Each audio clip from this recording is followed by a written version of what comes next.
നിങ്ങൾക്ക് ആർക്കെങ്കിലും 1 മിനിറ്റ് മാറ്റിയൊക്കെ പറ്റുമോ? ഒറ്റ മിനിറ്റ്, 1 മിനിറ്റും വേണ്ട, ഒരു 30 അല്ലെങ്കിൽ ഒരു 45 സെക്കൻഡ്സോ കഴിയോ? ഞാൻ പറയാൻ പോണ ഈ ദിക്റ് നിങ്ങളുടെ ജീവിതത്തിൽ പതിവാക്കിയാൽ ഓഫറുകളുടെ പെരുമയാണ്. അള്ളാഹു ഇങ്ങനെ വലിച്ചെറിഞ്ഞിക്കാണ്. ലാ ഇലാഹ ഇല്ലല്ലാഹു വഹ്ദഹു ലാ ശരീക ലഹു ലഹുൽ മുൽക്കു വലഹുൽ ഹംദു യുഹ്യി വയുമീതു വഹുവ അലാ കുല്ലി ഷൈഇൻ ഖദീർ എന്ന് പറയുന്ന ഈ ദിക്റ് നിങ്ങൾ ചൊല്ലിയാൽ 100 അടിമകളെ മോചിപ്പിച്ച പ്രതിഫലം.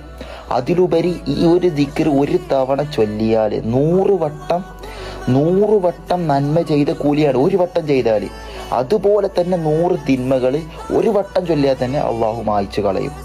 അതുപോലെ മഗ്‌രിബ് വരെ പിശാചിനെ തൊട്ട് നിങ്ങൾക്ക് കാവൽ നൽകണം അള്ളാഹു. അതായത് ഒരു നിലക്കും പിശാചിനെ നിങ്ങളെ പിഴപ്പിക്കാൻ കഴിയൂല. ഇത് ചൊല്ലിയാൽ നിങ്ങളാണ് ആ ദിവസത്തെ ഏറ്റവും വലിയ ശ്രേഷ്ഠർ. പിന്നെ നിങ്ങളെക്കാൾ ടോപ്പ് ഒരു ശ്രേഷ്ഠൻ അന്നുണ്ടാവണമെങ്കിൽ നിങ്ങൾ ചൊല്ലിയതിനേക്കാൾ കൂടുതൽ അവൻ ചൊല്ലണം. അതായത് നിങ്ങൾ ഒരു തവണയാണ് ചൊല്ലിയതെങ്കിൽ